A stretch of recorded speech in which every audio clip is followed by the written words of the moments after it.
All right. Hopefully, this stream doesn't crash on my new computer. So, welcome everybody to the AT chat. I can definitely see the lag going on big time. Is the audio pretty crap? Or is the audio good at least? As long as I sound good, I guess that's all that really matters.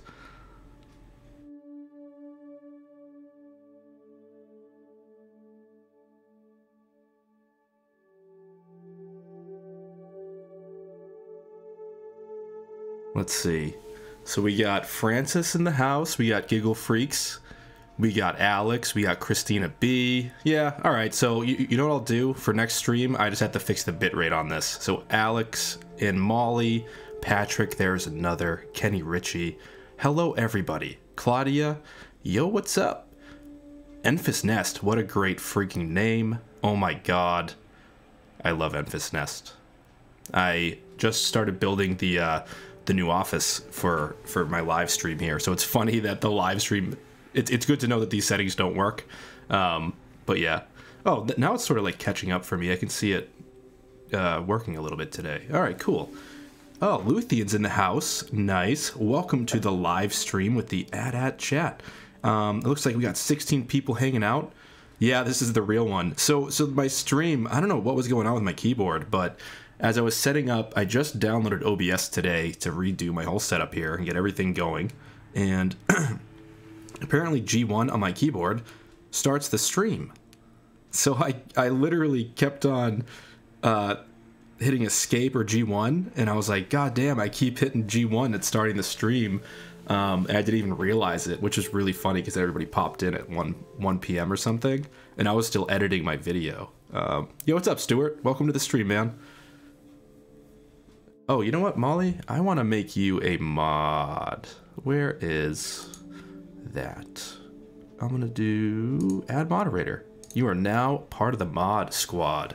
So yeah, today's going to be kind of just a stream of consciousness hanging out because I don't have anything really prepared besides the video that's coming. Oh, that's okay, Thomas. Don't worry about it, man. Batman Begins, that's a pretty cool movie to watch. I allow it. No, I'm just kidding. It's cool.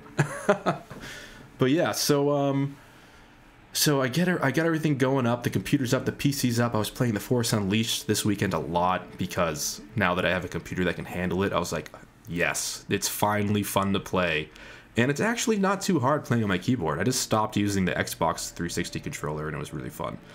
What was I going to say? Oh, what's up? Welcome to the stream.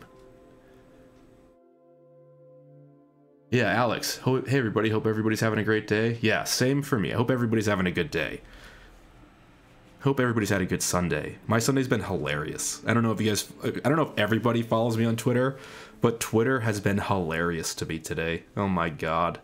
So dramatic. Twitter, it's like, it's stupid to even take Twitter seriously. So many people do. It's crazy. Oh nice, Star Wars Refuge is live. Tell her I said hi. She kicks ass. And last night was so cool hanging out with the girls with sabers, and thanks again so much for having me on. I need my Reylo fix sometimes. But yeah, so today is Sunday, and I can't wait to put this video out. I've spent way too much time editing it. It just kind of ends abruptly, but it ends on a word that I wanted it to end on, which is kind of the point of the way that I write things. I like it to be kind of punchy. And yeah, I feel like I don't know, I feel like episode 9, once I see that trailer, is gonna be just is it just gonna be Kylo and Rey in the trailer? That I just keep thinking about that because it's so deeply Reylo to me now, and not in the sense of only it being like this romance, but just the connection aspect of it, and like the fact that we learned a couple of little sneak peeks about a couple of the emotions going through Kylo Ren's mind for the next one. Oh, what's up? Thanks for coming. I'm gonna say your name terribly. Semperfi Dani? welcome to the chat. Everybody say hello. I'll call you Danny. Is that better? I can do that. Yo, what's up, Shannon Moran? Welcome to the stream. Well, I definitely think the Burgerhead 7 says I really hope they give us an actual trailer and not just a small teaser with tiny bits of footage. I think no matter what is that we're gonna get a teaser. I think it's gonna be like how The Force Awakens was, where yeah, it was a bunch of shots, but he kind of picked these shots in a way that were so iconic. Oh, cool. I had no... Okay, now I'm like, nice. Galaxy's Edge, welcome to the stream. Everybody say hi, Shannon. So yeah, I think we'll still get like a minute 20 trailer, or like one of those, or the under 2 minute trailer.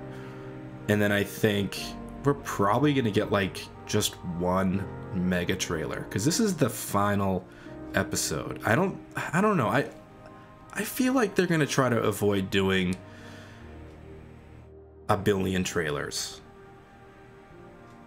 I don't think they're gonna go like The Last Jedi right before it came out had a billion trailers. I think there were like 50 trailers that were all 30 seconds at the end.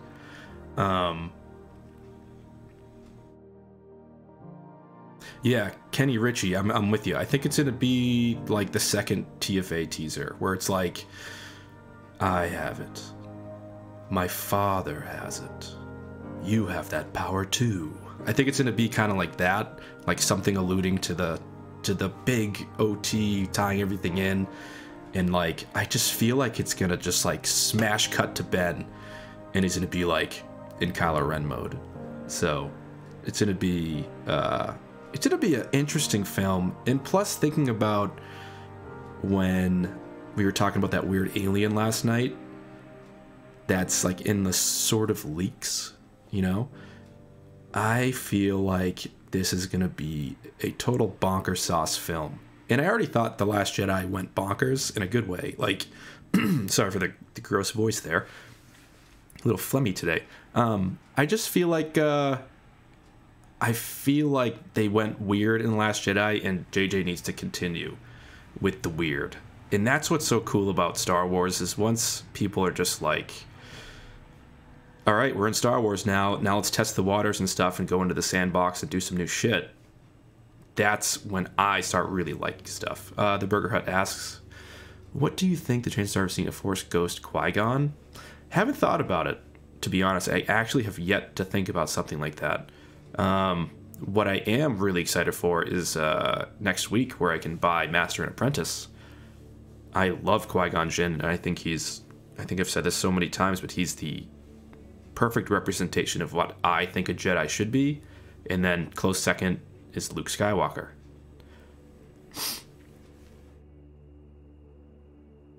But I wouldn't mind Liam Neeson doing a voice role or something like that. Like, I mean, he was even part of the Clone Wars, which is great.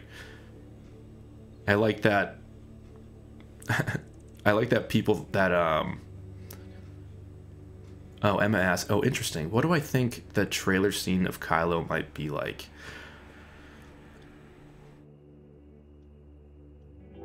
Oh, the teaser trailer. I feel like it's gonna be.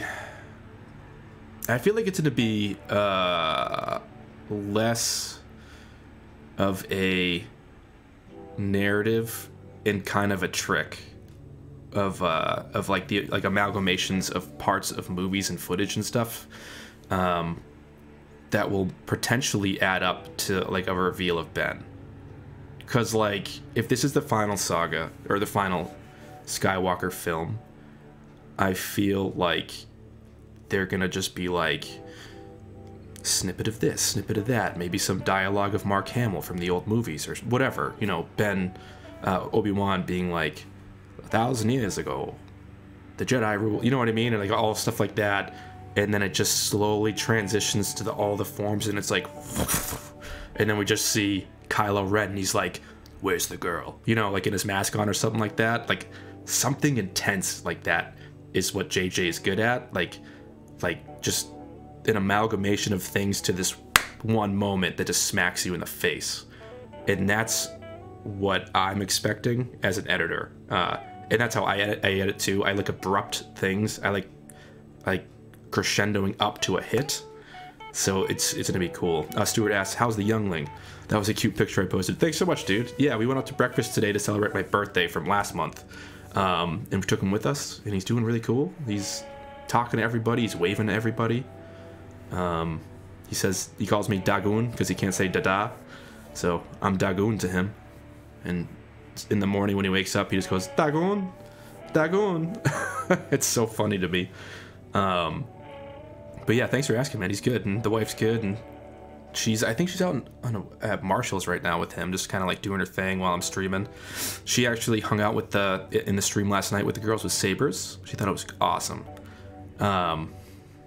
Yeah, Westminster. Well, I'm actually a real editor in real life. I do that professionally. Dagoon. And I did edit a couple of trailers on my channel just for the hell of it. And yeah, I just feel like it's in just smash cut. Oh my god, Battlefront Updates is live too right now. He has 314 people watching. How does he do it? How does he do it, guys? I don't get it. That's a lot of goddamn people. Yeah, I feel like... Yeah, exactly. Yeah, Shannon, you're big in the VFX stuff. Yeah, I should get you on... I want to get you on one of these streams so we can talk about filmmaking and VFX and to Star Wars, and because a lot of what I like about a lot of what I like about Star Wars has to do with what it looks like. And I know that's superficial, right? I get it. But I just feel like part of what drew me in as a child was the superficial puppetry and the style of filmmaking, the lighting, the like super obvious claymation stuff, especially in the Ewok movies that I really loved as a kid. I loved the Ewok movies, and I still have them on VHS. I'm not getting rid of them. They're amazing. And oh, Shannon, so where are you in the world, kind of? You don't have to tell me exactly, just the quadrant, you know, and your email. No, I'm just kidding. But yeah, that'd be so cool to talk about editing. That's my... I don't get enough time to edit the way I would like to edit on my channel. And to answer Emma's question, there are a bunch of Reylo videos on my channel, and they're in a Star Wars analysis playlist. That's probably my favorite stuff right now to do, besides some of the Bantha Poodoo stuff. Like basically right now I'm like doing deep dives and then Bantha Poodoo nonsense. And I have like another funny idea, and I still gotta finish my 1K skit. I finally got all the stuff I need for the 1K skit for the channel, which will be funny. So it'll probably be the 1200 skit. The last one, it might have been a song called Connection. You know what I'll do? I'm gonna create something for the next stream, and I'll obviously figure out the stream health for the next time. It looks like it's going pretty okay. But yeah, what I want to do is make it so you guys can see what's going on in terms of the music and all that stuff. Give me all that Poodoo. Oh yeah, remember that thing we were talking about last night, Girls with Sabers? The sequel to the thing that I won't talk about yet, but the thing I'm gonna make, it's gonna be amazing. Although, I just don't want Arlnauts to be like, who the fuck is this guy doing stuff better than me? Yeah, Stuart, the music channel is gonna be cool. And I decided to keep my iMac because I was like, yeah, do I really want to figure out how to do music on a PC with Digital Performer? I was like, I'd rather just keep using Logic. So that's gonna be set up somewhere else. Yeah, man. Welcome to my grooves. I actually think this might be one of my buddy songs, or one of the songs I made with a buddy. No, this is Lakey. But I know one of the songs in here sounds just like this. This one that me and my buddy made. We do a lot of hip hop, R&B, weird stuff. Actually, Let's see if I can find this. SoundCloud, Swerve. It's called Swerve. Do you guys want to hear what my band sounded like? Me and my buddy? I have it up. This is gonna be hilarious. So this is called Easy D and the Serp Gang, because we thought it would be funny if we made a song about waffles. But it ended up just being like a really retro funk song. So let me just turn this down. Hopefully this won't be really loud. There we go. Let's start this over. This is 4 years old.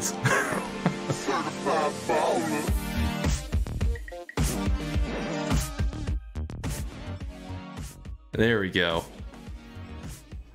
And that's me and my buddy just going certified baller. But yeah, we're all playing all the instruments in here. Easy D and the Serp Gang. Yeah, I don't know if you guys like this kind of music, but I'm a big fan of this stuff. Like X-Mag, Jetty, Toro y Moi, Tuxedo. Anything that gets my booty moving, I like. And every guitar in here is also me doing, like, I love it. I call it chicken picking. You know, like in the 80s when you listen to an old funk song, and then there'd be like that guitar guy. It's like tick tick tick tick tick. I love that stuff. Only Sith deals in Denny's. So let me look at some of the questions here. You love waffles.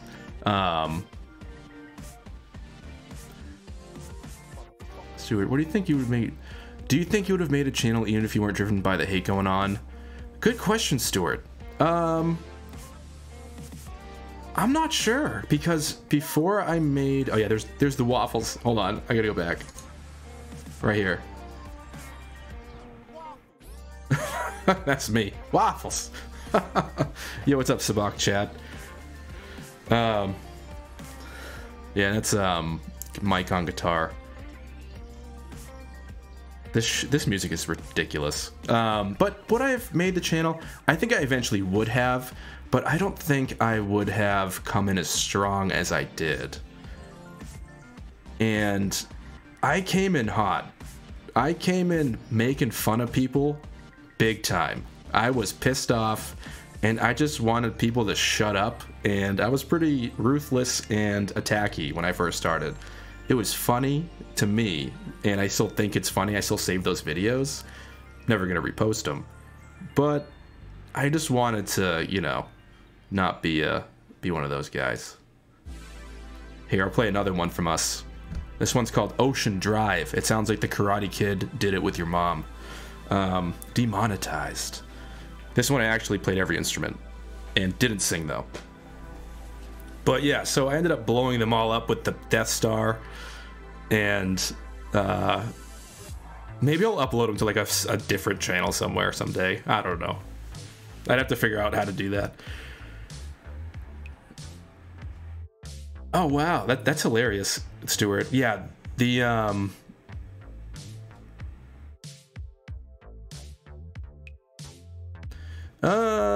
Laura Ryan stole my fanfiction story. No, I wanted people to stop making mountains out of molehills.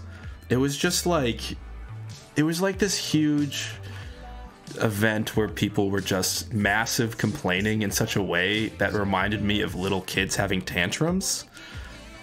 And I was just like, what the fuck? Like, what is happening in Star Wars? Like, I don't want to relive my high school years again now when I'm 30, because it reminded me of the prequel bullshit going on. Oh, that's hilarious. I love Major Lee. He's like he's one of my other spirit animals. I really would love to make a video with him. He thinks like I do. He's actually more ruthless than I am, I think. There's another I'm listening to with my headset. My wife came in and scared the shit out of me. Dude, that happened to me the other night when I was editing. Yeah, Stuart, I really appreciate that, man. It's really surprising to me how far I've come on here. I didn't think much would happen, and I was worried that people were going to think that I was just copying other people, and it's hard to compete in a place where there are so many people already doing it, and I'm going to stop my music because I want to listen to other stuff now.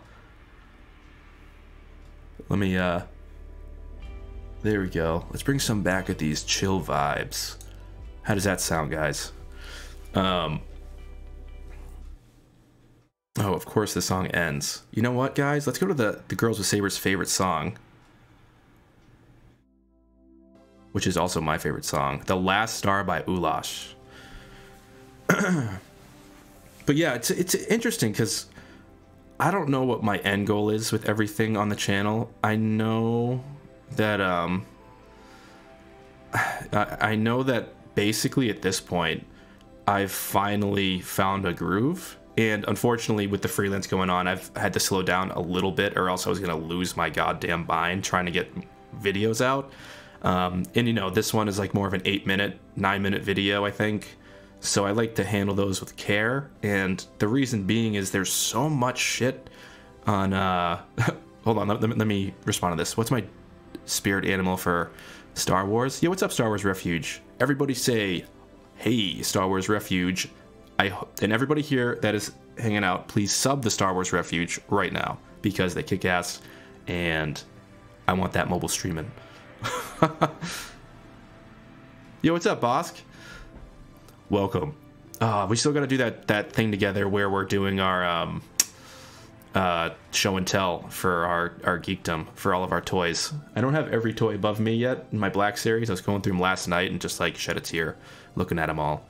So my spirit animal would be the wolves from Lethal. Nothing has ever been so interesting to me than Force-sensitive animals of that nature, and nothing has been more profound to me than Kanan's transition into the Jedi that he became in a lot of Star Wars stories.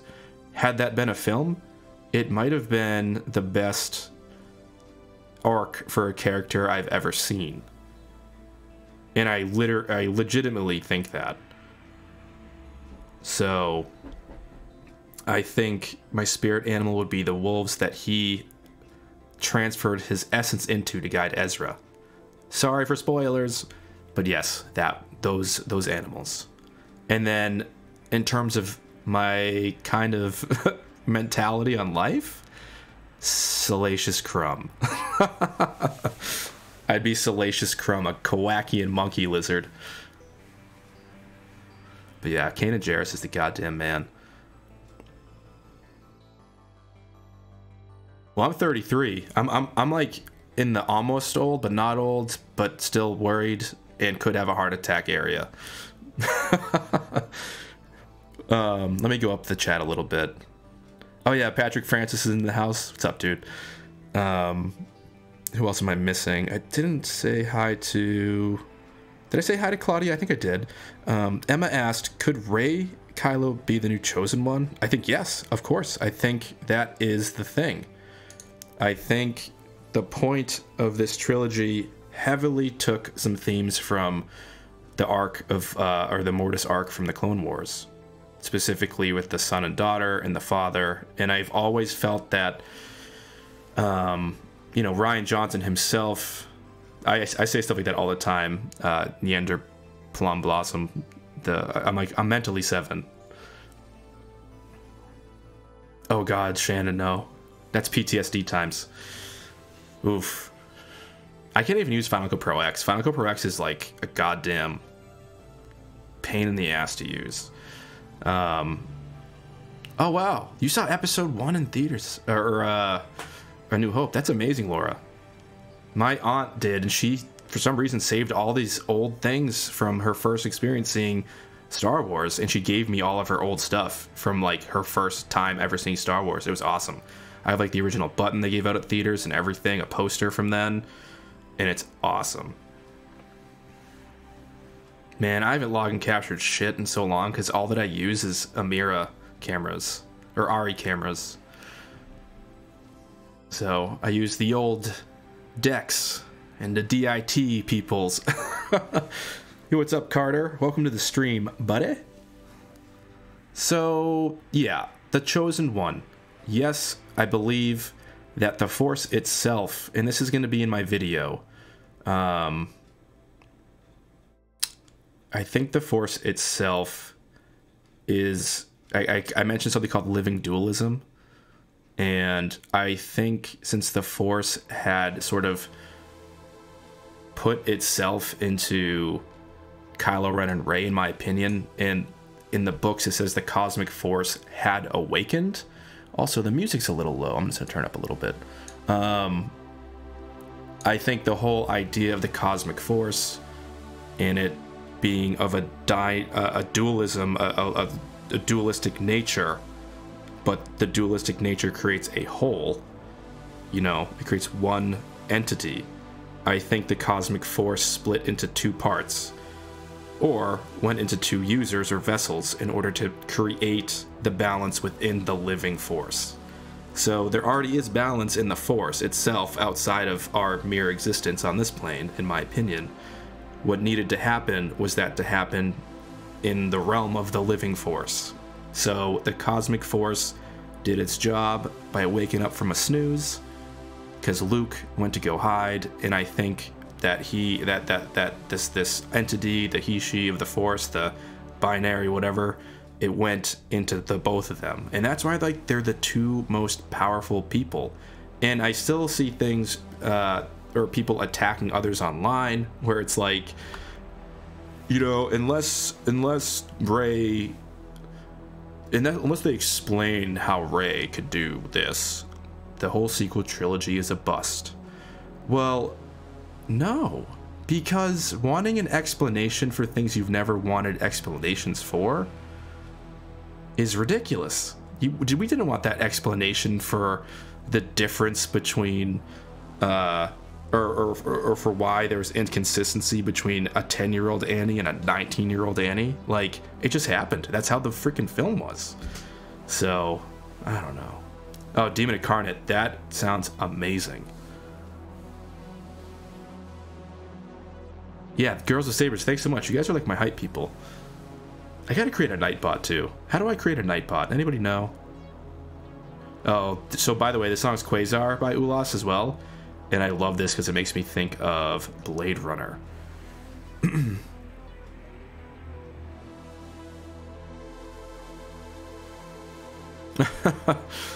It's so funny. Like, I never worry about like my metrics often. I'm always like, I guess I'll get some likes someday. But yeah, I stopped looking at all the data behind the hood on my YouTube channel because it was like starting to stress me out. And I was just like, you know what?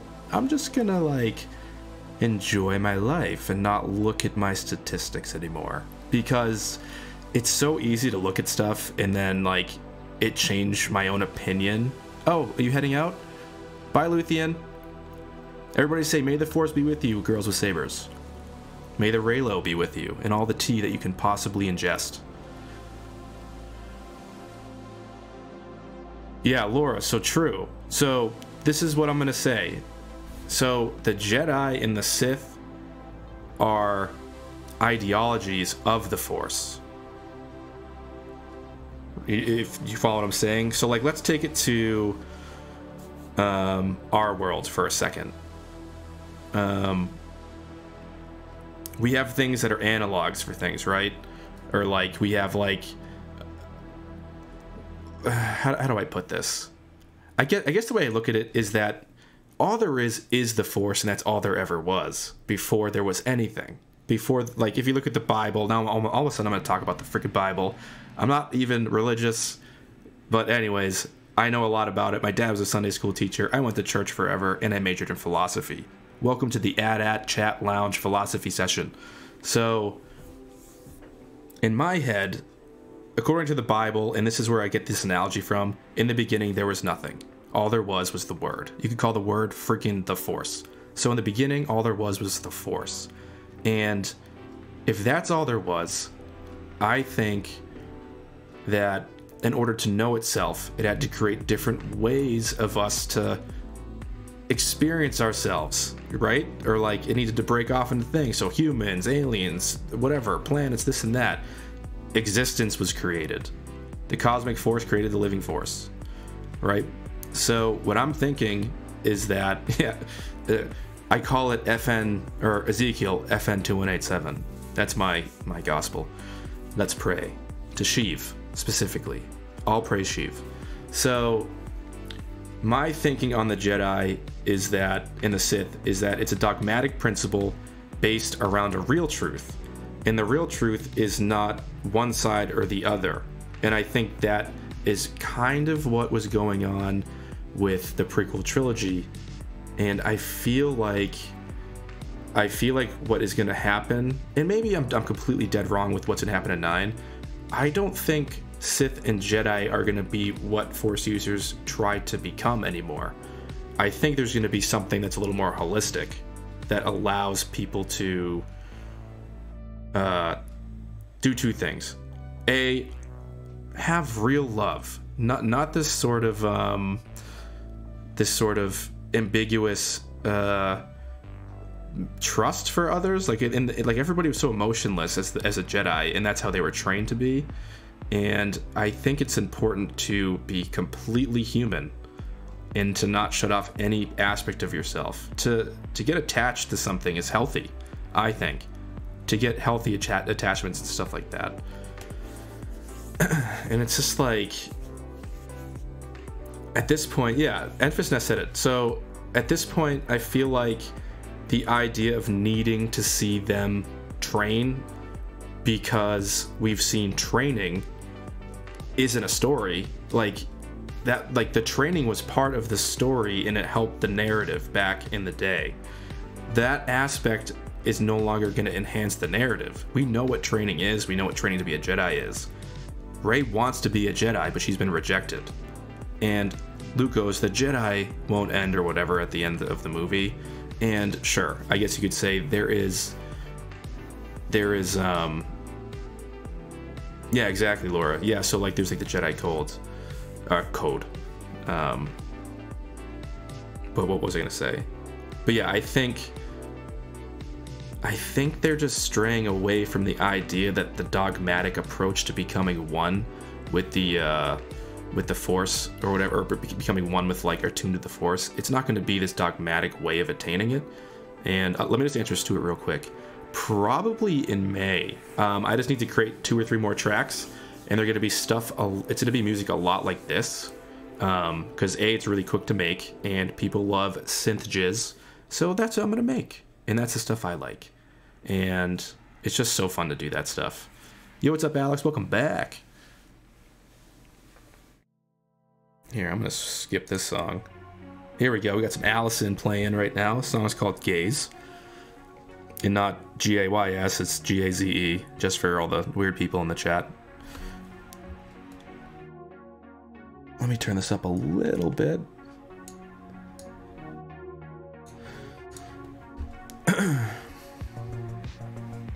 Patrick Francis says, I was in an internet debate last night where the other guy argued the Jedi should control the Republic.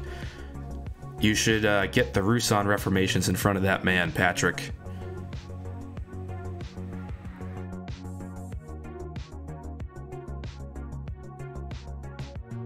No, so Laura, the way I think about, and it's really good questions you're posing, Laura. I don't want you to think I'm like getting out of a cereal with your questions. I really like the questions you're asking me. So I don't think Rey is stronger than Kylo at all. I think Rey has a better resolve than Kylo, and she has been able to hone in her inkling to the dark side way better than Kylo ever could. Kylo's an explosive, emotional, turbulent person, and I think that's pretty much why. I think that's pretty much why maybe she comes off as better, but I think she's just more together kind of right now as a person, and I think she's gonna make him become the more stoic, less emotionally turbulent person he's supposed to be. And yes, he was trained as a Jedi, but I think I think that's kind of like one of those things where like he went to Luke's impromptu Jedi Academy that exploded up in his face, and yeah, right, Kenny Ritchie, and she's also 10 years younger than he is. Like, she's just. What's up, Star Wars Refuge? Welcome back. Yeah, she does have self-doubt, but she doesn't doubt what she can accomplish. She has self-doubts about her own personal stuff, but when she wants to accomplish something, she's not afraid to do it. And I think that has to do with her upbringing on Jakku. She's had to do everything for herself no matter what. So, growing up that way, you don't have a minute to think about, am I going to beat these dudes' asses in the red armor? Yes, because that's what I have to do. Yeah, I'm with you, Stuart. I feel like there needs to be something brand new, something just like the Tide in Legends of Luke Skywalker, where it's just like, it's still the Force and it makes sense to us because we know that it's in the same universe or galaxy, but it's a different aspect of it. Oh, Stuart, oh, you must have missed when I said it. The music channel is probably going to start in May. Just got to write a couple tracks for it, and I'm going to be uploading some of the stuff you already heard. But yeah, it's going to be a thing. At Tracks. That's going to be the official name. The At Tracks.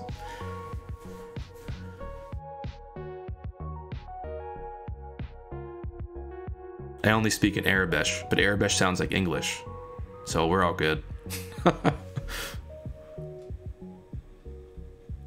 I was rewatching the Praetorian Guard fight today, and honestly, the idea of that being considered a shitty scene boggles my mind. Does it boggle anybody else's mind? Is it just me? Am I crazy? Because I find it to feel very heavy. Like, everything has so much weight. Oh my god, there's another. That's brilliant. Maybe that'll be like the channel trailer.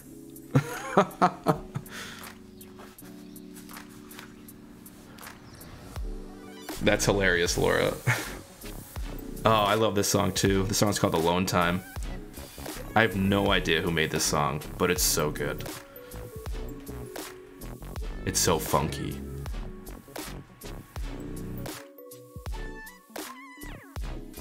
Oh, there's a ban PewDiePie petition?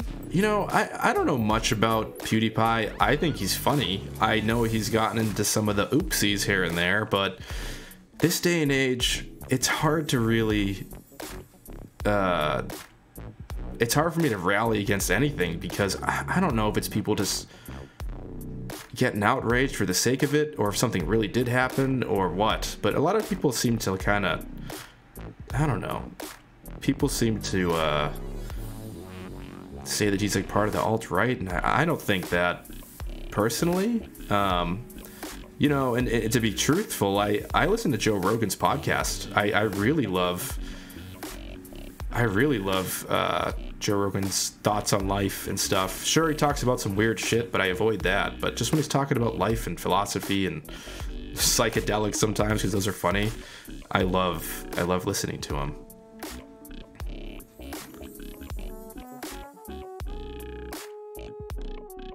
Yeah, Patrick, you know what's funny about that? I didn't notice that ever until somebody created that GIF. I saw that movie 5 or 6 times in theaters. I'm not even kidding. And it wasn't until somebody made a loopable GIF that I actually noticed it.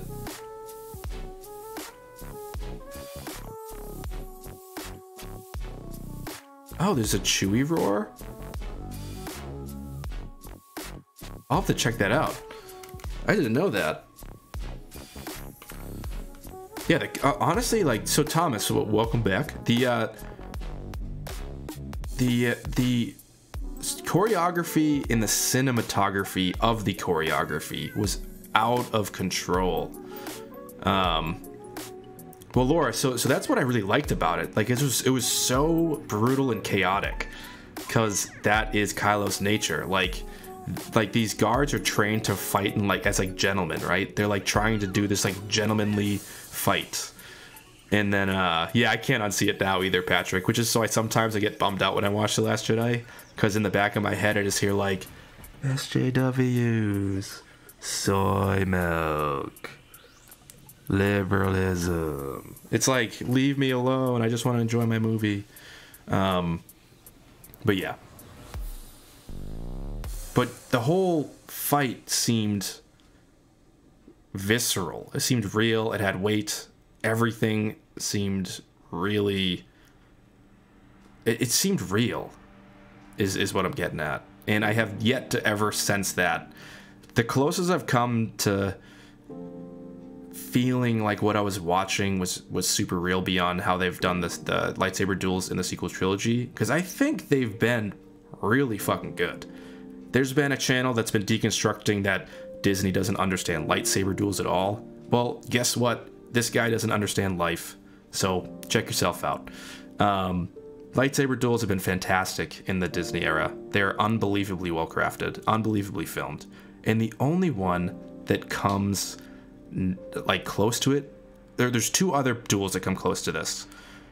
I would say Anakin and Obi-Wan and Mustafar, except for one tiny scene in that duel. That's it. There's one little tiny scene that I think is dumb, and the Darth Vader versus Luke Empire Strikes Back, like that, and even the Return of the Jedi one. Like those four fights are unbelievable, but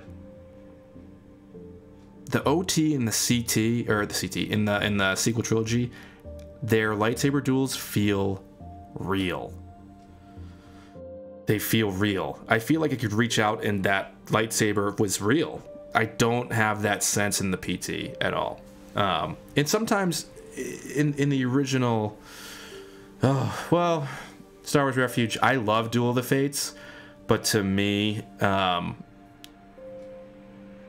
for me, the reason it didn't stick out as well is, I don't know if it's just me, but it looked like I could see Obi-Wan and I could see Qui-Gon anticipating the moves, and I think that was just because of how they over choreographed that specific duel. And I think it's a really good duel, and I'm telling you that my 12-year-old boy, that like when I saw that as a 12-year-old kid, that was my life. I had a whole bunch of dual lightsabers. I had everything, right? But now as an adult, when I watch the choreography a little bit, I still love it because that's one of the best prequels in my opinion, because it looks so lived in and dirty, like the stuff that I like. When that scene happens, I kind of just notice that they know where they're supposed to go, if that makes sense. Like they know, okay, Rey's going here, Obi's here. And it's like, the way it looks is that it looks like they would never even get hurt, kind of. That's the only way I could explain it. Yeah, exactly, Stuart. Stuart, I feel like you would make really good hot take posts. So the bit I'm talking about that's a little wacky for me, I just saw somebody, Westminster, was it you? I don't know who posted that, but the part that I thought was a little wacky in the duel with Obi-Wan and Anakin was just when they have that like 2 seconds in the duel where they're just spinning the sabers like infinitely in circles, and it's just like boom, boom, boom, boom, boom, boom, boom, boom, boom, like just for the sake of it. And other than that, I was just like, all right, like this is an amazing duel. And part of it, yeah, the lightsaber twirl thing, it's like there's a gif of it everywhere, and yeah, it's just that one thing. That's like, I laugh every time I see it. It's just so funny. And I don't know what they were thinking. I know it looks cool from like the profile that they were filming it from, and like to a little kid, yes, that's amazing. To me, when I was 19 or whatever when I saw it, wasn't that interesting. But if I was 12 and I saw that, banger, it would have been awesome. So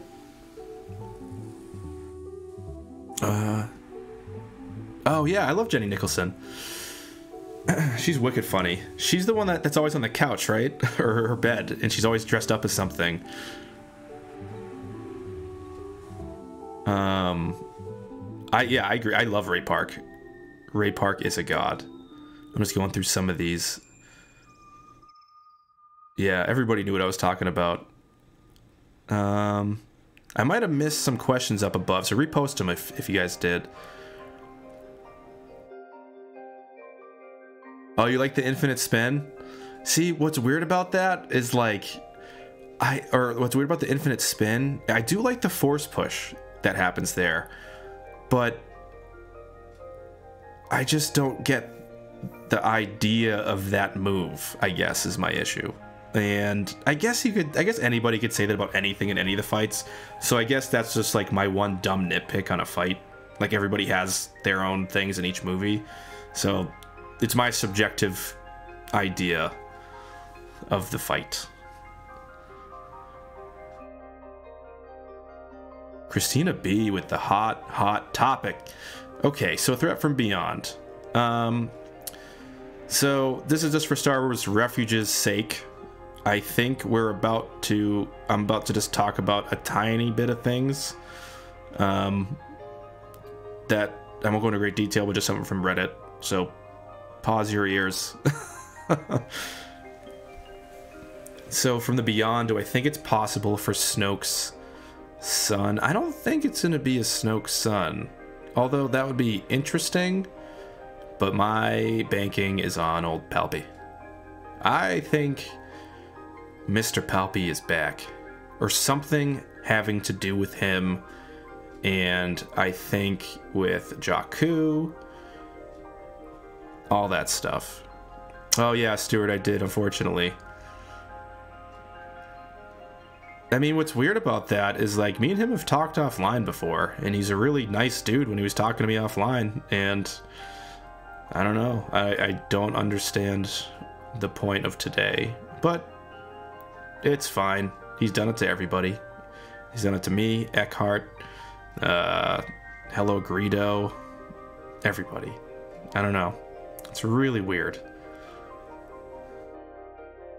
I mean, I'm glad that he helps out some other YouTubers. He actually does help out YouTubers do charity events and stuff. So, like, he's not an evil person in my head. I just think, unfortunately, I'd rather block a guy than have to deal with somebody that's always emotionally turbulent, as I say, just like Kylo Ren. So, good question. There's another. That would be amazing. Those comics blow my mind with Momin, and if I'm being honest, my gut instinct is thinking something closer to the World Between Worlds kind of thing, something a little more elegant looking, a little less Sithy, dark side worlds. I think we're just going to like this ethereal plane space kind of thing, and I think the Beyond is gonna like contain some essence, or perhaps that is what the Beyond is. Oh shit, Wayward Jedi uploaded.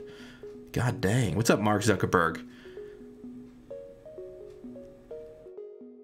Shannon, yeah, it's a fair analogy. Yeah, like I wish no harm on the dude at all, and like I never will, and I'm not even interested in retaliating, and I'm sure plenty of people are going to make videos, because, you know, when you have that many followers and people click on it and watch it, why would you not want to make money? And that's pretty much what it comes down to. I don't even know if most of these channels really believe anything they say anymore, so that's too bad. A lot of clowns on the platform.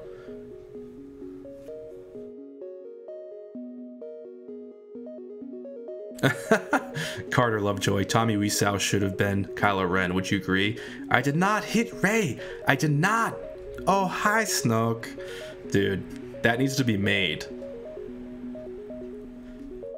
Oh, yeah, completely, Shannon.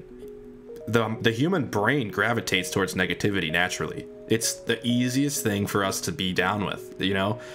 You hear something that pisses you off, it gets your whole body into fight or flight. It ramps you up. It gets you ready to fight and say dumb shit. And then you post a video thinking that everything that you said is profound, and you got all these facts and all these objective truths. And at the end of the day, you just come off looking like kind of a boy ranting in front of a screen. So, I don't know. It's funny because, like, a lot of people use, they say things on Twitter and they're like, what's up with this man saying all this stuff? And I'm like, that's no man. That's a boy. That's pretty much what I think about all this stuff.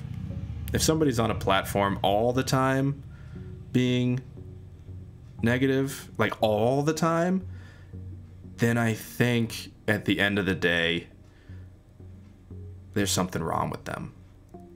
If that's all they're doing, there's something wrong. And it's a character issue. It really is. A lot of people with the mentality of entitlement have a character defect. And I'm dead serious. It's the same kind of people that if you're an employer and you're a boss, and this goes up the chain and down the chain. It's when people... he keeps answering my questions with more and more questions. I'm gonna have to watch it after this, but also upload my video right after this because it is done. And we'll get to see how long it takes to upload a video from a PC. Hopefully not to whatever. But yeah, too many people that are entitled or whatever, they all seem to have the same kind of thing going on. It's loud, yelling, obnoxious nonsense. They pretty much kind of come off like employees that if they were caught in like a mistake at work, they would blame somebody else, right? If it was really their mistake, they would probably blame somebody, deflect, lie, say whatever they can to not be in trouble and make it not about them and about the other person and how they failed. That's the sense I get about a lot of these people. And who knows? I just kind of feel like it's probably also that way in their lives. So...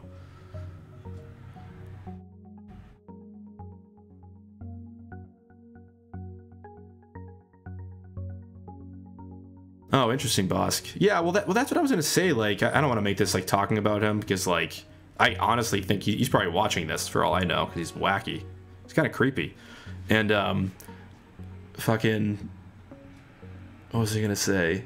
Yeah, I used to be subbed to him way back when he had like I don't know 1,000 subs, 2,000. This was like 2 years ago, not even that long ago, and it was a pretty okay channel, some fun stuff. I liked his reaction to the Last Jedi video. He was like, he literally said, Rian Johnson is the fucking man in his reaction video, but then he wasn't into the movie. And I think what happened is that a bunch of other videos quickly took off that were anti-TLJ, and everybody on YouTube is an opportunist when they can be, when they have not a lot of subs. So... Oh, he probably just found out about me because I tweeted something. I mean, that's pretty much what it is. Yeah. And I just want to say, like, I don't think he's like some evil person. I just think he doesn't handle his stuff well. I don't think he's able to communicate with people. And it's too bad. So, I don't know.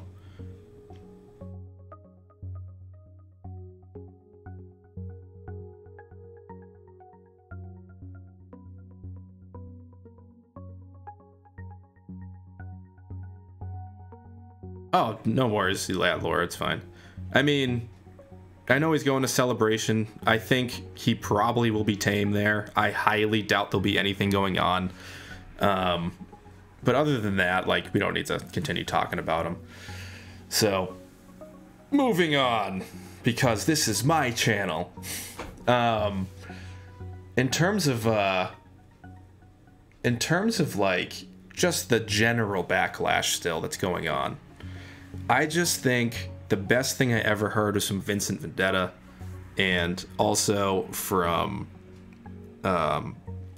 Josh from Den of Nerds, where people aren't as mad as they think they are.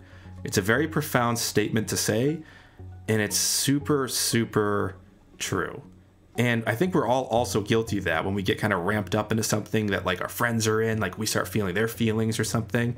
It's kind of like a group mentality. A group think, and it's not our fault because, hey, guess what? Our brains have mirroring neurons, so whoever we're around, we're gonna sort of mirror, and it's a normal thing to do. And that's what I think is kind of going on. The more people that are around you that are just like you, or thinking the same thing, it's just gonna keep going and over again. And like, it's just the giant echo chamber. Amanda sent it. My celebration plan, if I can do it, is hilarious. But I'm not going to celebration. I'm going to not celebration and trying something else. Hopefully it becomes something that's really funny.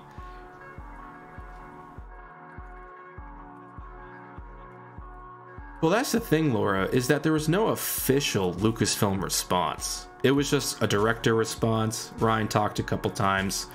The big issue was the journalists out there creating hot take headlines that's like, if you hate The Last Jedi, you're a racist. Like, with those kind of like headlines coming out, I understand people getting pissed off. And I was super mad to see some of those headlines myself, because I remember when I once voiced an opinion that I didn't really like the new Ghostbusters movie, and I went to go pay to see it because it was filmed in Boston, so I wanted to go check it out. Molly. Well, I got ADHD, so I don't know if that's similar, but I have a cousin that has Asperger's, and he could put a map together starting in the middle. It doesn't make sense. Yeah, isn't it crazy what we all get called? We're right, those are employees, Laura. So Freddie Prinze Jr., Ryan, Chuck Wendig, and other writers, I mean, they've never said anything in my brain. And like, I've lived on the planet for 33 years now. I've also majored in philosophy, logic, and critical reasoning, and argument, the art of argument. So everything that I've read and seen out of their mouths, with the exception of Chuck Wendig, which I think he is a ridiculous person that needs to kind of tame himself a bit, nobody said anything that bad. I mean, if the term man baby is like enough to get somebody like riled up, then I mean, what can we say? Because like, that was the most benign way to kind of, yeah, man baby is a nothing word. It's not even a diss. Man baby's air. It doesn't even mean anything. And like, to think that that's like offensive is silly to me personally. I think what's offensive is people tweeting at Ryan Johnson. Well, fanboy tears mugs have always existed. That wasn't created specifically as a retaliation. I've seen fanboy tears kind of things in all fandoms. But yeah, there's nothing I've seen besides Chuck Wendig's meltdowns that would make me ever think anything Lucasfilm has done has been egregiously bad or bad PR. If anything, the most toxic bunch are all the people tweeting at people, like, that have nothing to even do with the films. It's everybody else that's not even involved in the movies that are being crazy to each other. Yeah, exactly, Alex. People will take everything they can to make it their own story.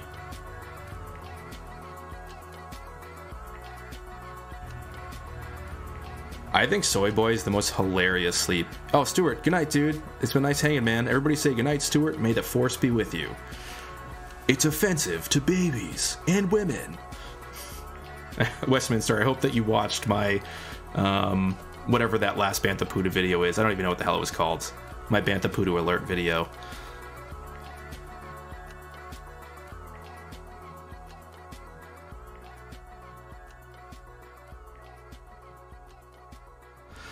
Oh, yeah, I know that channel.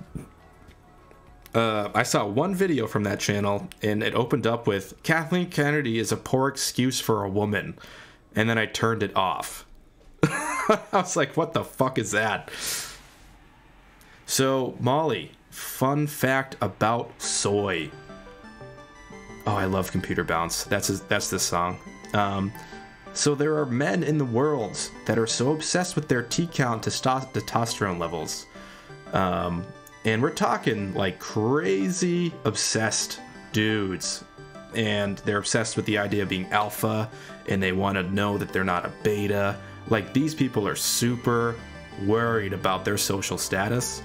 They think if they eat soy, which contains estrogen hormones in it, I guess, or things that can turn into estrogen, female hormones. They're like, you're gonna get boobies and you're gonna turn into a girl. You're gonna be a lady and get feminism if you drink soy. And it's like, bro, it's a protein. It actually is good for you. It's okay to eat food. And for you to call people soy boys, I think what's really going on is that they probably are unhappy with their tiny little winkers. If they need to go out there and call people soy boys, I have to imagine they're not packing much heat. So, who knows? Do I think KK is going to get booed out at Celebration? If that happens, I'd be really disappointed.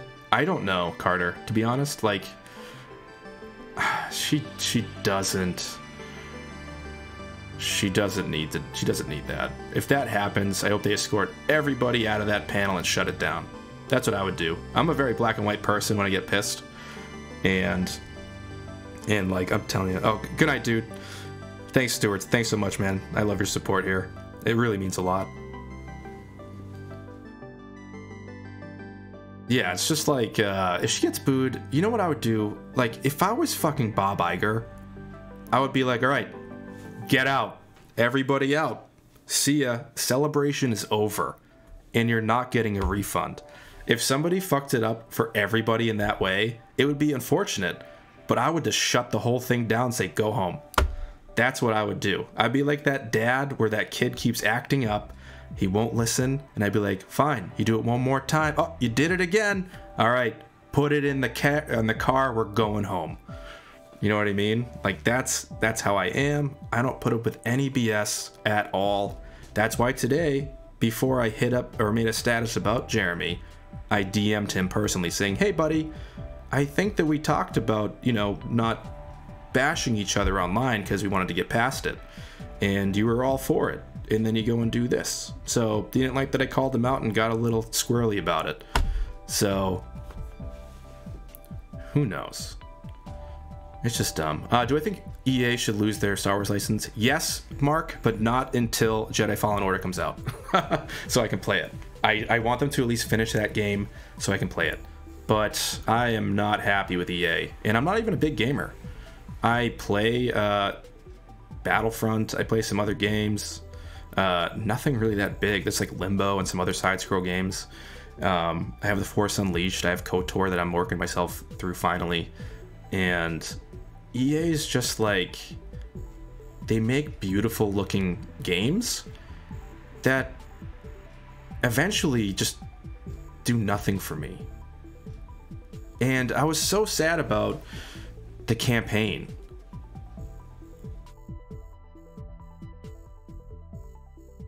Oh, I didn't. Oh, wait. Is somebody asking me what did I call him out about? I didn't call him out about anything. I was just like, hey, why did you retweet my tweet that had nothing to do with you? Seems like you kind of hunted it down for whatever weird reason.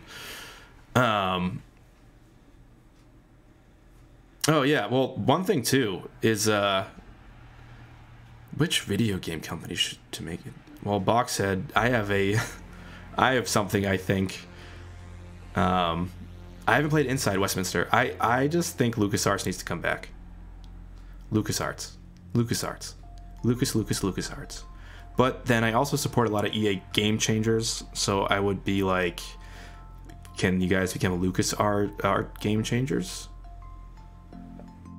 Well, you know what's funny? So I was playing the whatever, Capital whatever, and I need to get used to that because I'm not used to things lasting that long. Like, I started one of the games and I was like, it's been like a goddamn... Oh, they are. Holy shit. Laura, amazing. That's amazing. I had no fucking idea. But yeah, so I was playing, what is it, Capital Supremacy, and I was just in this game for like an hour and a half. I was like, I need to go to bed. So that was the only thing that I had.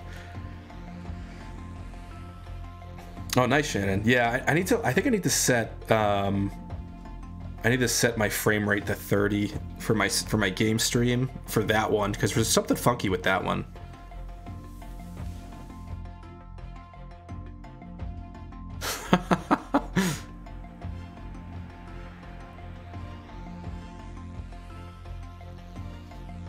Oh, dude, Stuart, don't even worry about it. I always try to go to sleep, and like I have ADHD, no joke. I'll tell you all, my brain is that of a never-ending tumbleweed going into every thicket and getting stuck there. Squirrel, you know, that's me. So like I'll say I'm gonna do something and then stay up and say I'm gonna, like I can't even fall asleep sometimes because like my mind's racing. So I get it. I'm glad you're hanging out.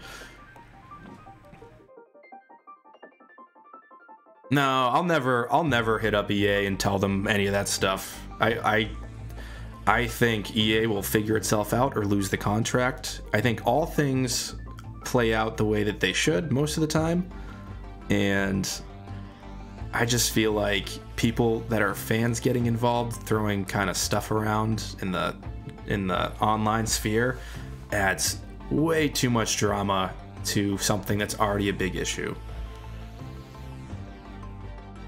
Oh, Mark, no, you're totally on the. I love Hello Greedo. I've been told that so many times. It's like a badge of honor and also like a worry. I'm like,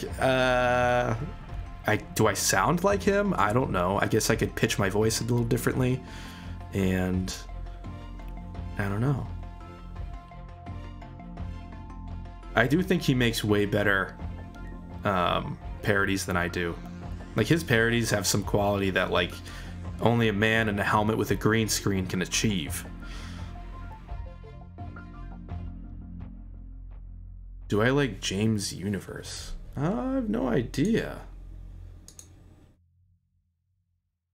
I like Hello Greedo more than me.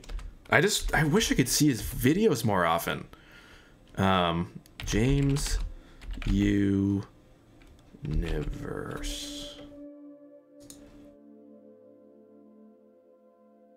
Oh, I've never heard of this guy. Wait a second. There's a Child's Play 2019 trailer?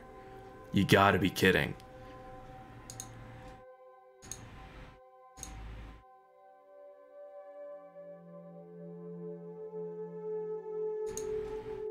Imagine. I wonder if he's ever gotten annoyed. I've definitely hit him up here and there, because he's not much of a DMer like online. He lives his life, right? Like, and I'm kind of like really into the social stuff, and like I've been like, oh dude, like my Star Wars stream is called Star Wars Talk, and you just went live, and not yours is called Talk Star Wars. Like, shit, and like people are telling me they're coming from your stream, and like I hope you're not getting pissed off that like I'm taking or people are just leaving or whatever, you know? And he was like, dude, don't even ever worry about that. And he was very kind, very nice. And he's like, there's no rhyme or reason to streaming, and that's it. Oh, Mark, dude, I'm with you, Mark Zuckerberg. The fact that they casted Mark Hamill as the voice of Chucky makes me pumped. I love Child's Play, the first one. I know everything about Child's Play. I love it that much. Like the movie, all the original three. Oh, I love Claudia Gray. I don't like Chuck Wendig's writing, personally, and I have to kind of agree with Laura. I think he's a little too vitriolic online.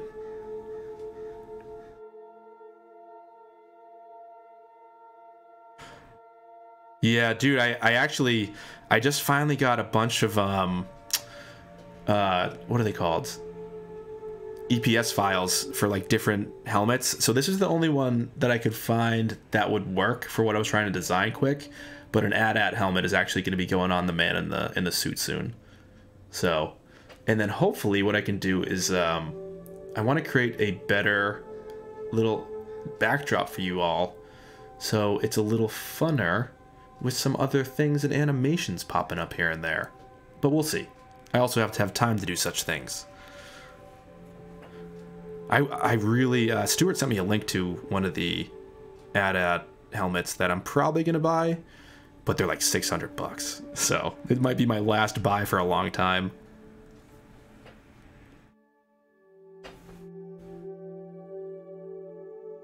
Oh, Laura, that's such a good read. I think Claudia Gray's fantastic. Claudia Gray, She just has a way of writing. Oh yeah, Professor Porg. Yes, I totally forgot about Professor Porg. I need to transfer all my goddamn files to my new computer.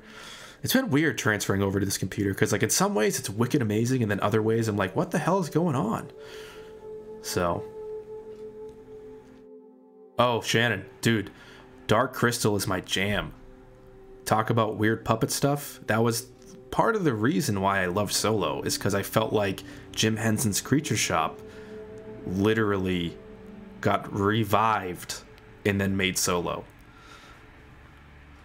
Ooh, who would I cast for a Lost Stars movie? Yikes. What's funny is it's so close to the campaign in Battlefront 2 in a way that I saw those two people, like Iden Versio and stuff, in my head. I gotta say, Arachnito, it's a lot smoother. My Mac experiences were a nightmare. Oh, nice, Shannon. Yeah, that'd be awesome. I know how to like do all this stuff, but I'm like, do I want to write a video or like to work on a stream background, you know?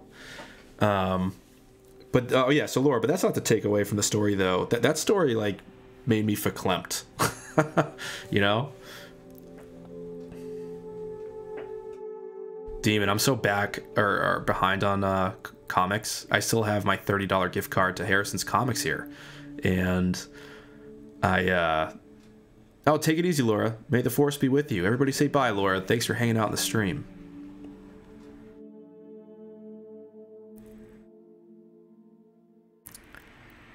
Oh, Mark, I've never even heard that rumor. If that's true, amazing. I am okay with that. I would love to see something to react to. And I just feel like the second I see anything for episode 9... Oh, nice, Stuart. That makes me pumped. I'm just about to like really start plowing through that. I love the prologue already. That's the only thing that I read so far. Did I ever hide the fact that I was a Star Wars fan? Alex, no, not really. It just was never as obvious as it is now. I think, like, since I was like living in college and stuff, like I couldn't just have I didn't have money to buy the stuff I always wanted to buy. You know, like now I'm an adult that could buy toys whenever I want. So, yeah, basically I've always really been obsessed specifically with just the movies, and a few other films as well that I would say live in the same realm of like fantasy. And it's like E.T. I love Hook. You know, like old Disney movies, like what's it called? You know, I like Dune. I like a lot of things, like you know, the Dark Crystal, those kind of things that are fairy tale fantasy-esque stuff. And Star Wars was so visually iconic to me when it hit my little 5-year-old eyes that I just never stopped thinking about it. And I never really talked about it until I started my channel. But before I started my channel, like my whole house was just full of Star Wars, or my apartment was full of Star Wars posters. My all I had was Battlefront from like 4 years ago, or whatever it was, and the new one. Like that's all I was playing. I was watching the movies. Then I was watching people do videos. I was actually subbed to Mike Zero back then. I was a big time lurker, you know, and I was just like, I'm gonna start doing this eventually. Well, what's funny, Molly, is it's not a remake. Even though I guess you could say it is, but they're not remaking the 82 movie or the 80s film. It's just a complete redo of the full book in a linear fashion, rather than kind of how the other what's it called? The other one was sort of like jumping around. So yeah, Alex, I used to watch all his videos, and then I was like, I'm done with this fucking guy. It's too much. He's a nice dude and says whatever, but like, I just couldn't handle it anymore. So what is my favorite bad movie, which is actually good? Like, Boxhead 672 Gaming. Do you mean Like, what's a movie that's considered bad that I think is good? One that comes to mind would be Transcendence. And that's because I went in with the wrong mentality the first time I saw it, and then when I watched it again, looking at it from a different point of view, it kind of blew my mind.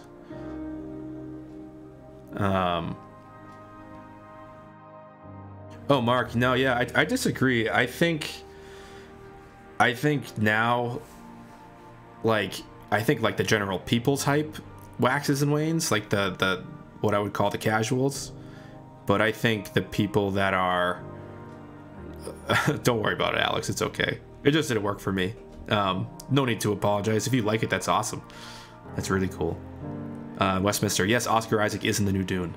Officially, I believe he's going to be Leto. But I don't think people are getting burnt out by it at all. I specifically think... Yo, what's up, Yovarods? Welcome! I specifically think... Oh, dude, the Fat Batman, I'm with you. I love Batman vs. Superman. I just think that Martha part could have been executed a little bit better. And I tend to agree with High Top's analysis of that one scene, but not his analysis of the film. High Top Films. He's a little bit edgy and anti-Snyder, but the Martha scene could have been better handled. But yeah, everybody say hi, Yova. Or I hope I'm saying that right. Nice. I hope that you got all my notifications today of all 10,000 streams that I tried to set up. But yeah, I don't think anything's going to die Star Wars-wise, because the shows are going to be specifically geared, I think, for hardcore fans. And I think the movies are going to be the exploratories.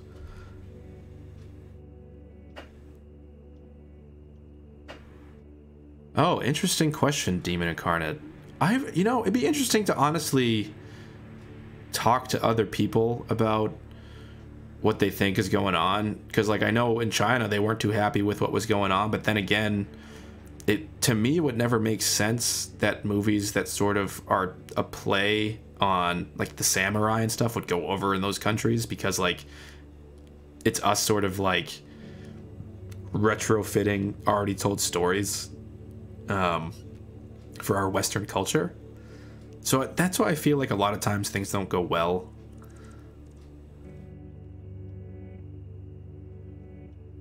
Yeah, I'm with you, Arachnido. Like,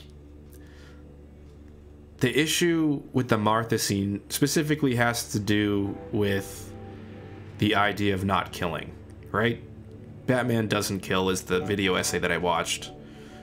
And I feel like Zack Snyder is totally okay for me to let Batman kill in any film if the director chooses to. But the issue is it was supposed to take Batman... I can't believe I'm talking about Batman right now. It was supposed to take Batman a lot to kill somebody. And then he had to realize that he was killing a human. Like a human being. Somebody like him. And that was what that was supposed to feel like. Right? We're supposed to feel like Bruce Wayne was almost about to kill a human for the first time. And it was going to be Superman, because he was going to be okay with killing him because he's just an alien. Right? Yeah, I'm with you, Alex. I don't like that at all. I'm Batman.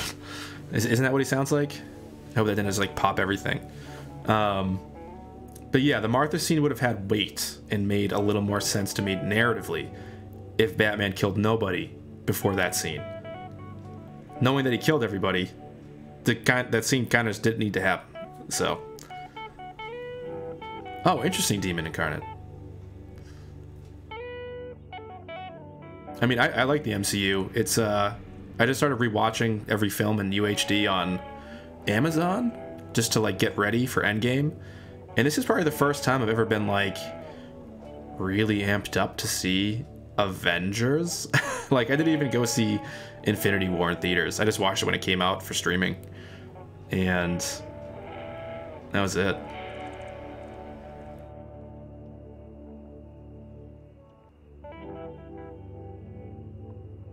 Yeah, true Fat Batman. I didn't even consider that.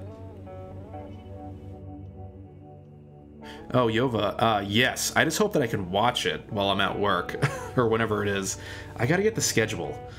I don't have the schedule or anything, so once I get that, it'll be cool. So, and by the way, I'm probably gonna be streaming for about another 10 minutes. So, should we talk about Reylo a little bit? I think we should, because I haven't done that much today. Reylo and the Cosmic Force.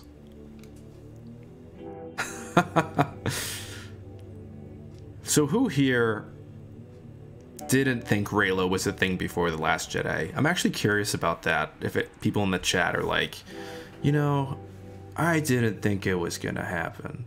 Because Episode 9 is Endgame. Yes.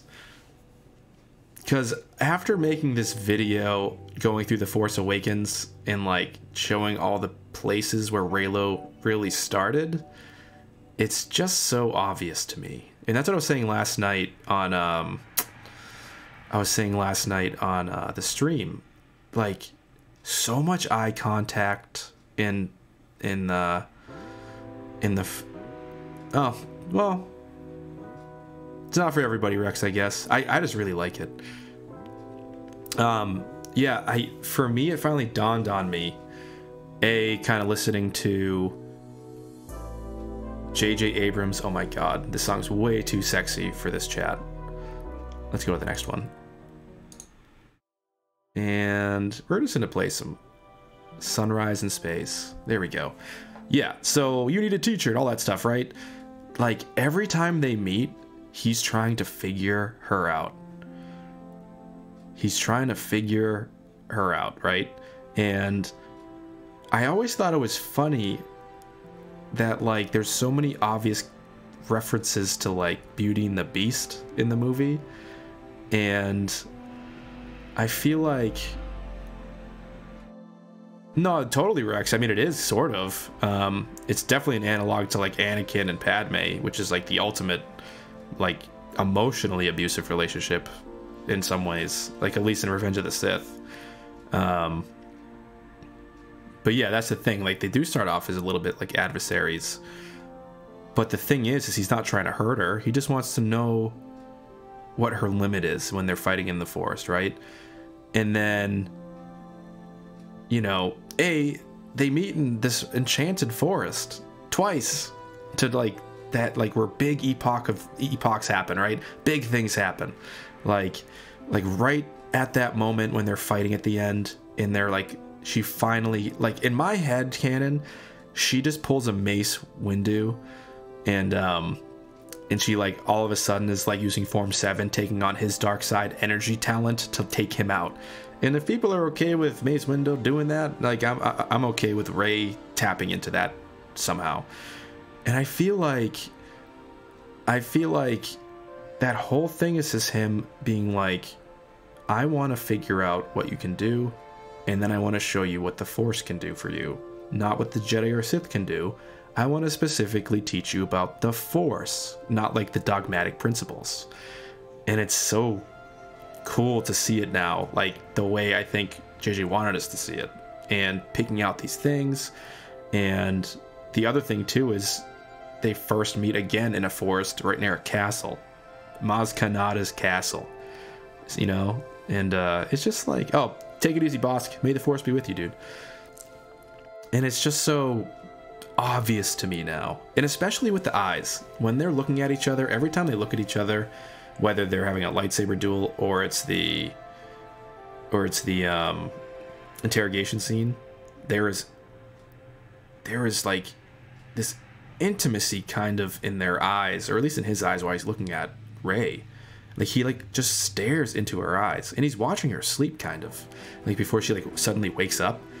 And, you know, if you guys have all watched Pacey Witter and Joey in what's it called, Dawson's Creek, we all know that people who love other people, they watch them sleep, you know. There's an episode on that, so that's why I was just thinking about that every time. Yeah, exactly, Amanda. Like he takes off his helmet and she's like, whoa, and he's just looking at her like, help me. I'm really sad. Be my friend. But he also has to like, do what he has to do for Snoke, right? So he still has to be like an evil dude, but he gets bested. And he doesn't even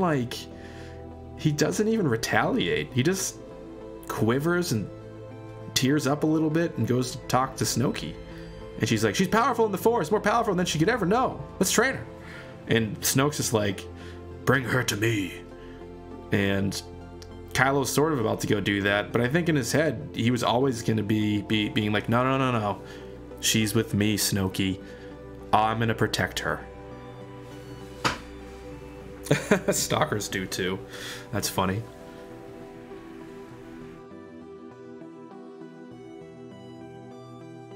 Yeah, the OT is such a cluster of weird love.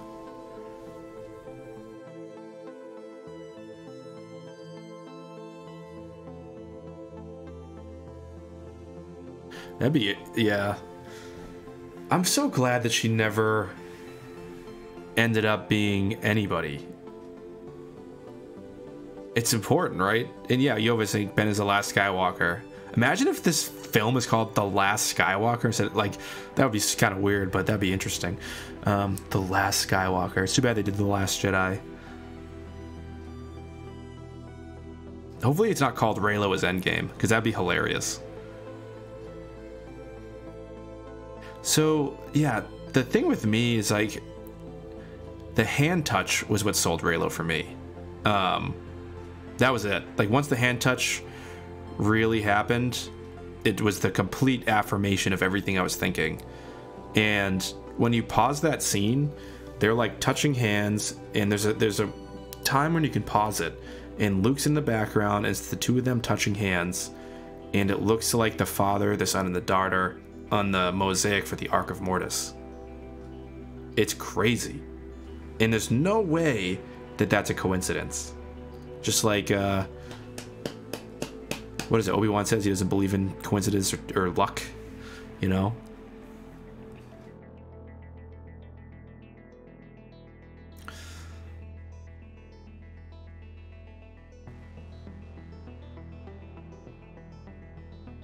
Oh yeah, Arachnito, totally. Because, like, he's like, this is something else. I love when he says that. I love when Kylo Ren is just sort of talking out loud, trying to figure shit out. When he's like, you're not doing this. The effort alone would kill you. This is something else. And it's just like, my hair stands up even saying that, because I'm like, just saying that. Well, Mark, I think they were wondering if they could touch hands through the Force, being light years away from each other. And I think they were probably curious as to what would happen, and they were also clearly in some sort of, like, Attack of the Clones heat, if you will. Maybe not as egregious as what's it called? Padme and Anakin, with like that's an egregious scene of, like, sexiness in the Attack of the Clones movie. But with this, it was just so laid back, and, like, who knows if Kylo's ever even, like, met a girl. And he just kind of, like, you know, hesitantly takes his hand out of his glove. He's like, finally is, like, not encased in black. He exposes his hand for the first time in the movies, besides his shirtless scene. Although that would have been funny if in his shirtless scene he did have the black gloves on still. That would have been amazing. But yeah, he, like, takes off his gloves carefully and just, like, reaches out. And what's interesting about that is Luke tells Rey to reach out with her feelings when he's teaching her a lesson. So it's like this weird parallel analog to Luke's lesson to her in the hut, to him, and she has feelings and he has feelings, and they're reaching out with them, just like Luke told them to do. So, but that's why it's just like the whole Reylo thing and the touching of the hands. I get why they called it, like, the sex scene in the movie, because it's a coming of age for Kylo. Yes, Molly, I think so. I think so. I don't think he's had any doings. I don't think Rey's had any doings either. And I think once they touched, she started crying immediately, right? And I think that's because she saw something that I've talked about on a stream, which is, I think she saw Ben Solo's past. I think she saw Ben Solo's past and him being left. She cried for him, and I think that's what happened. And I think he was equally shocked to find out more about her and find out there's even more similarities to him that she has, and to find out like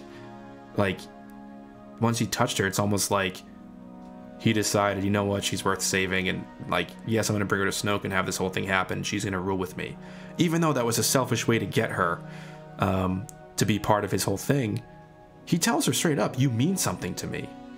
And he's trying to manipulate her, of course, which is terrible, but that's all that he knows, because he's been manipulated for so long. He's been abandoned by his parents, fucked around with by his uncle, and then he was with a man with little slippers for so long.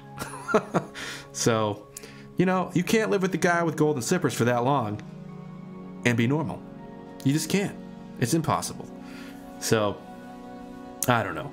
But anyways, guys, Reylo is a confirmed thing for me. It's definitely not something that I think is like an ambiguous thing anymore.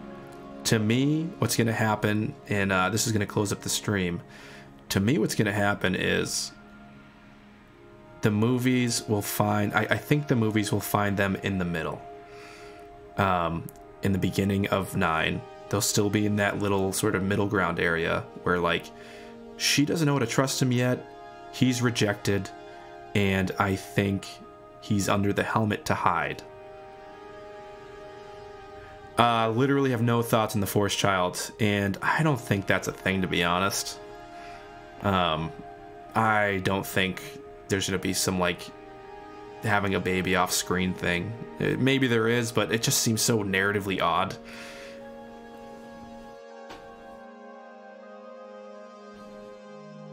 But oh yeah, he totally knows he's wrong. I think that's the thing with Kylo Ren, is like, I don't think he's oblivious to knowing he's an asshole. I don't think he's oblivious to it all. I just think he doesn't know how to be any other way anymore. He's been under the mask and pretending to be this thing for so long that it's still a little bit of a part of him he has to shake, and Rey is shaking it all loose, and she will completely kill Kylo Ren in 9, and Ben Solo will remain, in my opinion. I think there will be a Ben Solo theme. I think it won't happen until the 3rd act at all. And I think for the first act of the movie, Kylo Ren is going to be a total evil minion demon guy in the mask being brutal again. I think it's going to start off like really intense with this movie, because I mean, I don't know, I just have the sense that it's going to be that. And I'll tell you guys, I'll read you the scene that I wrote, that I was writing about, and this was, oh nice, 31 watching, 31 likes. Perfect harmony, y'all. Thank you. Let me go to my Google Drive, and I want to see. Here we go. I'm going to read this thing for you. This is my last thing before I then upload the video that has the same exact quote in it. Let me just scroll down to it. Then, where is this? Where is this? Where is this? Just bear with me, folks. All right, so here's the paragraph, and I'll leave it with this. This is this idea that I keep thinking about, and this has to do with why Kylo Ren decided to put Rey into his arms rather than have the stormtroopers escort her back to his shuttle on Takodana. I think he saw something in that moment when he first connected into her mind that shook him, but we can't see it underneath the mask at all, right? So this is my idea, and I put an idea that has been growing in my mind concerning Kylo Ren is that perhaps in his youth, when he was sent to his uncle Luke, maybe he had a moment just like Rey did, watching her caregivers leave her. Maybe young Ben Solo saw the Falcon taking off from Luke's academy and then Ben Solo ran after it, screaming for Han to come back. This is probably something that we will never see, but it's something I often consider when thinking about Kylo Ren's interrogation of Rey. I think, in my headcanon, something like that happened. You know, he was abandoned. And just looking at his face, staring into his father's face, Han's face, and they both are just in tears on Starkiller Base before he murders Han, it's gut-wrenching and unbelievable. And you know that he's in pain because he loves his family. He loves his family, but he wants to fucking kill them all because of how he feels. You know? And that's like a hard thing to deal with, I think. I think it's a real fucking thing to deal with for a lot of people.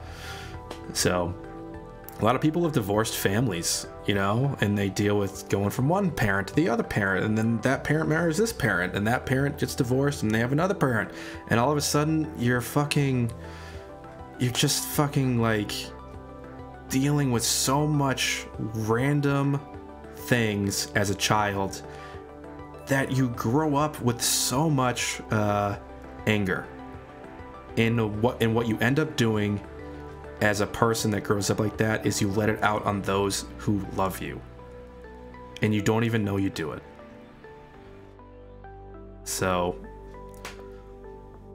and that's what he is. He's a fucking broken child. And I don't mean child in a evil sense. I just feel like I fully get, I know Kylo Ren's in life. I'll put it that way. I know people that are Kylo Ren in real life that are like inside good people, but because of circumstances, they are fucking assholes. And something eventually gets them out of it. Something makes them awaken to realize that, you know, what they're doing is destroying them and everything else around them, literally. So, that's all I got, guys. I hope I just exploded all your goddamn minds with that one little paragraph from my video that's coming out today. There's a little bit of humor in it too, but not much because I couldn't get as intense with my editing since I'm just getting used to the PC. So it's going to be a bit of a utilitarian edit, and it'll still have the AT-AT chat vibe. So other than that, it's been really cool. I'm going to run down the list here and say thanks to everybody. So let me run down. Molly, Yova, there's another. Thomas Johnson, Alex, Westminster Abbey, Amanda, Patrick, Jared, SJS, Uncompetitive, Patrick Francis, I think I already said your name. Yeah, and who else am I missing? I don't know if Stuart's in here. Giggle Freaks, everybody that's been hanging out, thank you so much. I love doing the live streams. They mean so much to me, and it's just good that I get to, like, just be a random radio guy on the internet at this point, talking about Star Wars, and honestly just answering your questions, because being a little smaller YouTuber makes it a lot easier for me to answer questions, so it's really cool. So other than that, this is the AT-AT chat, signing off, and if you don't watch it tonight, watch my new video that's going to be dropping tomorrow. That will drop tonight, but you can watch it tomorrow, tonight, tomorrow, tonight. Okay guys, I'll talk to you later. Have a good one. May the Force be with you.